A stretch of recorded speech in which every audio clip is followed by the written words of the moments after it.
Ore, lejoni më që një paragraf është, e kuptoj që se perceptoni ndoshta, lejoni më ta them. Interesant, një paragraf më është. E mbylla.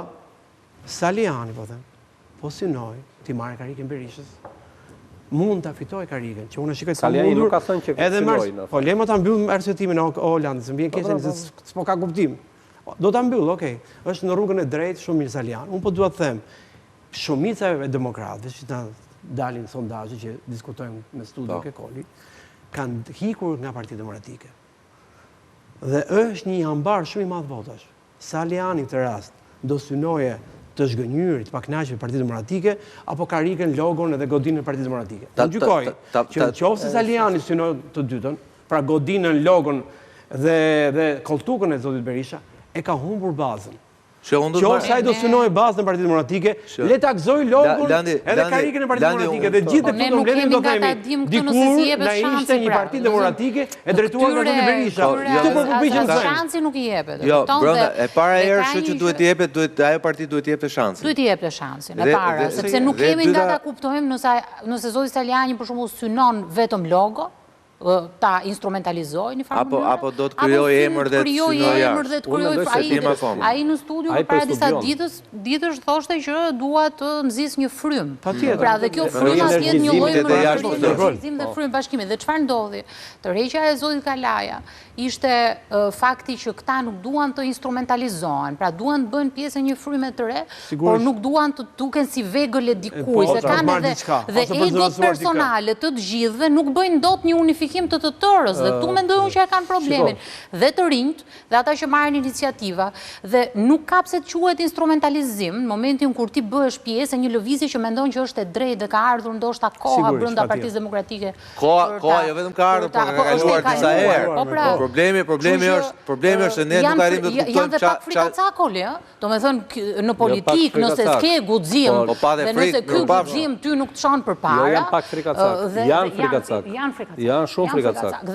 Dhe çështja është që në momentin që i ke apo janë përballë dhe ti ke në një lloj përballje, individi kur ka tendencën politik të kthej gjërat në personale apo ka frikë të futet në diskutim politik, për mua këtu është end of the conversation. Nuk ka mbaruar.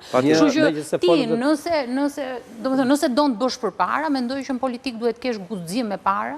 E dyta duhet zgjosh besueshmëri tek njerëzit dhe të mos synosh aty çfarë tha zotëria, që është vetëm nocioni logos edhe i godinës që nuk i shërben asgjë. Ideja është kur flasim që sfida për të marrë logon Berishës është e pamundur, ne flasim, ne i themi Salianit dhe të gjithë thomi, i themi të ulëm me këmbë tokë, se kjo gjë nuk ndodh.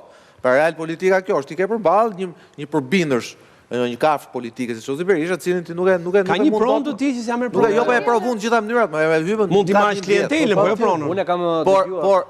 Por, pra, nëse ti synon për te i gardit, këtu pasaj hajde ta diskutojmë, se i bie që pasaj nuk është Saliani mund të duket vetëm, por ndoshta nuk është vetëm. Sigurisht. Ndoshta nuk është vetëm, ndoshta ka elemente rryma që nuk duken dhe që e mbështesin. Pra do të marrë godinën apo do të marrë klientelën? Apo po bënë kur do me godinën dhe do të marrë. Atëherë do ishte klientelën do e arria i ta marrë. Vetëm po mori klientelën. Shqyr që ram dakord, pra po këtë po dua të them. Gjenerohet. Unë e kam dëgjuar, besoj edhe ju e keni dëgjuar me kujdes, si takimin e Durrësit, ashtu dhe intervistat që ka dhënë zoti Saliani në televizionet ndryshme. Ajo që kam parë tek ai, e thënë apo dhe e pa thënë, e kuptuar, është fakti që ai është futur për të dëgjuar realisht se si e percepton ajo që ne e quajmë baza, edhe ajo e kategorizuar në të gjitha kategoritë e saj, si ata që janë brenda PD-s dhe ata që qëndruan jashtë foltores, si intelektualët edhe jo intelektualët, si ruralët dhe urbanët, dhe në bazë se kësaj kam përshtypjen do të ndërtoj atë tharmin e mendimit ti politik që do artikulohet politikisht, sepse deri tani nuk është artikuluar. Dhe jo të mosëshmërisht brenda PD-s. Dhe jo nuk e di, pastaj ajo do të përcaktohet nga çfarë ai do të studiojë. Tani vim tek militantët tonë ashtu, po pastaj shkojmë votojmë Berishën. Vim brenda PD-s. Nëse zoti Berisha përjashton Salianin apo këdo tjetër, siç ka thënë, që i quhen tradhtarë etj. Pse kanë bërë këtë? Unë e shoh që mund ndodhi për jashtë do të them ndoshta në pjesën e dytë pasi nuk ka bazë statuore. Sulmi që i ka nisur Salianit është nga ato sulmet Tipike. Low.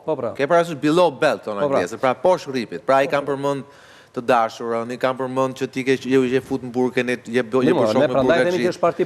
Po financojnë trafikantët drogës, financojnë Edi Rama, etj. Pra si shantazhet kundër Gamos pas dikur më shumë. Pra gjitha këto kjo po ama tregon ama që ka një shqetësim tek Berisha. Pa dyshim që nga Durrësi, realisht tani ai mund të bëj çuditëra, mund të marrë armat dhe t'i vrasi, nuk e di unë. Po jo, tani mund të bëj çuditëra, por statuti nuk e lejon të bëj përjashtimin. Sipas statutit. Cili statut? Statuti sipas cilit ai duhet ishte më kryetar partia. Statuti nuk lejon të as ti rrit. Cili ka statutin e merr statutin e ndron nesër. Dëgjoj pak. Statuti. Unë dëgjoj me pozicionin ai. Në rast se ai e bën këtë akt, natyrisht ai ka një lloj kosto të lartë politike. Çfarë kosto? Kosto në raportin politikan ka me opinionin publik. Opinionin ai po ta shukshë vetë zgjedhjet. Po problemi është pasunë ta baj, unë themi të flasim për një parti politike, nuk flasim për një band, për një organizatë në formë bande. Jo, nuk duhet ishte më, ai ka automatike. Pa i del dhe thotë. Duhet ishte pesë mënyrë. Me statut Partia Demokratike është pa kryetar sot. Pra normal. Ne flasim, nuk flasim vetëm për njëri tjetrin. Ne këtu flasim për opinionin që na dëgjon, për ata që na ndjekin në televizion.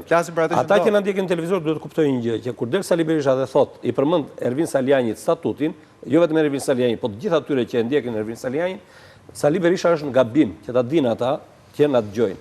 Është në gabim sepse statuti. A ti thua ta bëjmë emisionin me titra? Okej. Statuti nuk e ndalon antarin e kryesisë. Të lutem. Nuk e ndalon antarin e kryesisë statuti të bëj këto që bën zoti Saliani. Nuk e ndalon. Ama statuti ndalon kryetarin të jetë kryetar kur mbet zgjedhjet. Atëherë për ata që na dëgjojnë. Nëse ka njëri që ka shkelur statutin, është Sali Berisha. Për ata që na dëgjojnë, na dëgjohet se ndoshta këtë se di. Që çdo antar sipas statutit, çdo antari të kryesisë Partisë Demokratike i cili bën aktivitete në rrethe, Këshilli Kombëtar është i detyruar dhe degët lokale janë të detyruar të ofrojnë suport para organizimet e tjera. Pra, statuti i Partisë Demokratike është si puna e ligjeve shqiptare që janë standarde europiane, puna që zbatohen pastaj. Prandaj këtë ballafaqojmë tjetër. Ne këtu ballafaqojmë, ne ballafaqojmë që është mbështetur pra në një farë mënyre, por nuk është aktivitet i strukturës partijake, është aktivitet privat. Çdo antar i kryesisë partisë është antar i kryesisë. Apo jo, është është aktivitet privat është cilësuar. Shumë të pra, është antar kryesisë PD-s, nuk po flet për bizneset e veta. Të gjitha të dhënat që po mbledh në bazë do t'i çojnë në kryesinë e partisë dhe në Këshillin Kombëtar. Po e lanë të futet, kuptohet. Tani, po se lanë të futet, natyrisht pastaj ajo le ta di gjithë bota mbar. Po, dakor. Ëndra vazhdon. Ëndra vazhdon, patjetër. Me këtë ëndra vazhdon kujton një bisedë, një shembull që do ta marr pikërisht edhe në pjesën e dytë, është delikat, pasi lidhet edhe me profesionin dhe me një vend pune ku unë kam punuar, po vetë fakti është, atë mund të ketë sukses Saliani jashtë PD-s, kur Saliani fakt është pjellë e Partisë Demokratike. Për këtë më njëherë pas publicitetit.